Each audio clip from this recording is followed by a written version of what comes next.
Hello, and happy Halloween. My name is Carmen. I'm a Twitch VTuber and I'm also a book lover.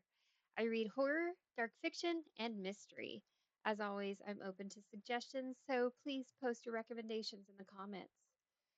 I'm very behind in posting an update for October, partially because I was on vacation and then had to catch up with work, and partially because I had a terrible reading slump towards the second part of the month, in which I DNF'd 3 books. At the beginning of the month, I went on a vacation to Yellowstone, which is just gorgeous, otherworldly, great place to be. I posted a book haul video from that trip and a book review of The Ordinary Bruja, which I read on vacation. I'll link both of those videos on the screen and in the description. The other book I read while I was on vacation was Murderbot Diaries, Volume 1 by Martha Wells. Anytime I go on vacation, and this especially holds true for a place like Yellowstone, it puts me in the mood for a space sci-fi. It's the thought of being somewhere new. Yellowstone even looks like outer space.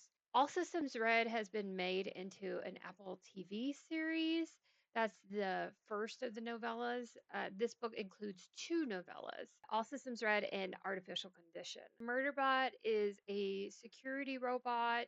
He is hired to protect clients, or they. It's a non-gender Murderbot. I love the inner dialogue of this character. It's very much someone who's antisocial. The interactions with the people are very awkward, very hilarious, no eye contact. I could relate. I could totally relate. All Murderbot wants to do is watch their favorite TV show, but keeps getting interrupted by the clients. And you could see the frustration in some of the interruptions. What I really loved was that the world building of these 2 novellas wasn't too complex. Sometimes when a world building is really complex and these governmental systems, or in this case of some of the sci-fi fantasy, they have kingdoms, that just becomes too complex and it really loses me or loses my attention. This series is more about character building, like a Murderbot and clients, and I would rather see a sci-fi series that's more character because the too much of the world building just zones me out. So when I got back from vacation, I listened to an audio play of Something Wicked This Way Comes by Ray Bradbury, and it was performed by the Colonial Radio Theater. This is a fall and Halloween classic for a reason. It's just the perfect mood for the spooky season. Listening to this as an audio play really enhanced the spooky experience, and they played the carnival music associated with the carousels and the everything that was in there, and then you got to hear the voices of the different characters and of the children, and that was just very cool. The music got dissonant and creepy, and I was able to borrow this book through Libby, through my local library, but I have also seen it available on YouTube, so I would recommend it that you listen to this. It's super quick. I think the audio version was 2 hours. Next, I listened to another audiobook, A House with Good Bones by T. Kingfisher. This is the second book I've read by this author. I enjoyed the Twisted One so much. I wanted to go back and read more of this author's horror novels. I'm not so sure that I would want to go into more of the fantasy novels by this author, but definitely the horror novels I want to read. So, in A House with Good Bones, Sam is a woman who's in her 30s. She is a archaeologist of insects. So she is in between jobs. Her next job got delayed. She goes back to her childhood home in North Carolina. Her mom is living in her childhood home. She was raised by her grandmother, who her mom moved in with because she was a single mom, needed assistance helping to raise her kids. So she did grow up with her grandmother. And then when she gets there, she notices that her mother is off and she can't quite figure out why. Her grandmother is already deceased by this point.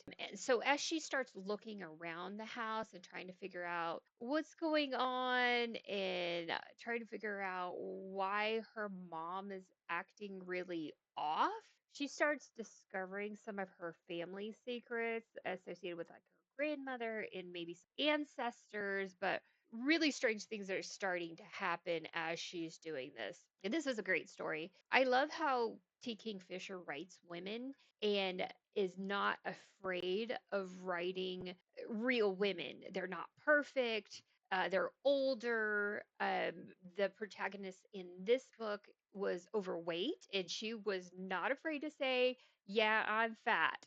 I also like how she writes toxic relationships about how the grandparents or parents they are racist or they have really old values that don't translate to today.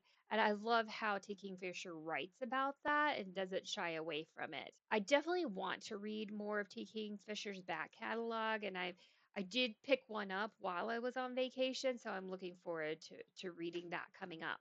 Next, I get into the second half of the month where I was in a reading slump. Unfortunately, I DNF'd 3 books this month, and I've tried to make a point of not continuing with a book that I'm not enjoying. I just put it down. I'm not going to spend extra time. There's so many good books that I would vibe with more. So, since many of my books are either from the library or off of Kobo Plus, I don't feel guilty that I wasted money on this book. I don't want to go into too much detail about these books because this video might be getting kind of long. So the first book I DNF'd was Where I End by Sophie White. We picked this in a spinner wheel as one of my next books. This book takes place in an Irish island where a young woman is helping her grandmother take care of her invalid mother. A woman and a baby arrive on the island, and she becomes obsessed with this woman.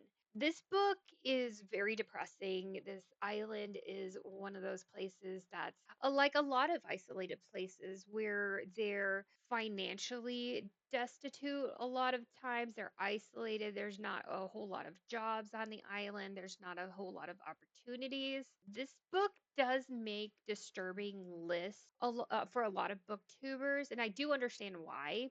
There is medical neglect in this with the mother who is an invalid. The grandmother and the daughter are both feeling like overburdened with this care, but they're kind of stuck in a situation where they don't have the resources to be able to properly take care of this person.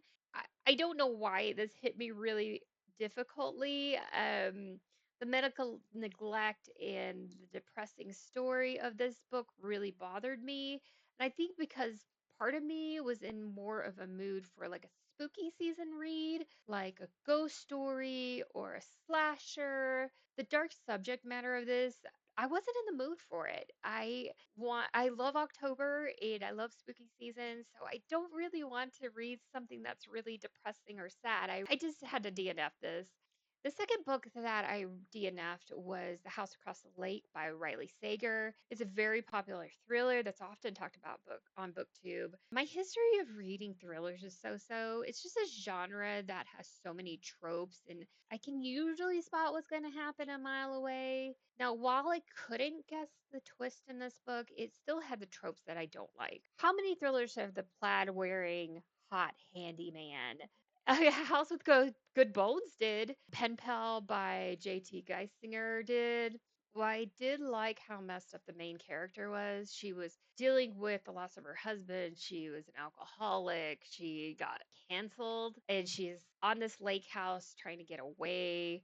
I just didn't like the twist of it. I didn't like the tropes. And I DNF'd this about 50% of the way through. The third book I DNF'd is You're Fatally Invited by Andre Pliego. Writers are invited to an island writers retreat. It's a mysterious writer that is inviting all these other artists onto their island, and I'm sure that they're gonna start getting murdered. It had a front page that was set up like a clue, the clue board where it showed the different people's rooms and secret passages. It really reminded me of the writers' retreat where it was a famous writer and they're trying to bring together other writers. It reminded me of that book, which is another thriller, and I put that one down probably about 20% through just because I just I don't like a book that has really opulent descriptions of wealth or a character that's just so snooty towards other characters in the book. I just don't like that. The lesson in this is this I'm just not a thriller person. I I hope that November will be a better reading month for me. I think I'm gonna go back to what I know, and I'm gonna go back to reading my horror mysteries. So I went back to reading a cozy mystery. So I'll let you know about that more when I finish it. I want to thank you so much for listening to my ramblings on. This was a long video catching you up on my reading in October. If you haven't done so already, please like and subscribe to this channel to be notified of my latest videos. I'll try to post more in the month of November, not make such a long video at the end. I hope you have a great Halloween. Hope you get all the candy, all the trick-or-treaters, all the spooky movies. I appreciate you watching as I go into November. I am very thankful that you found my channel, and I am very thankful to have you as my audience. I hope you have a great day. Bye.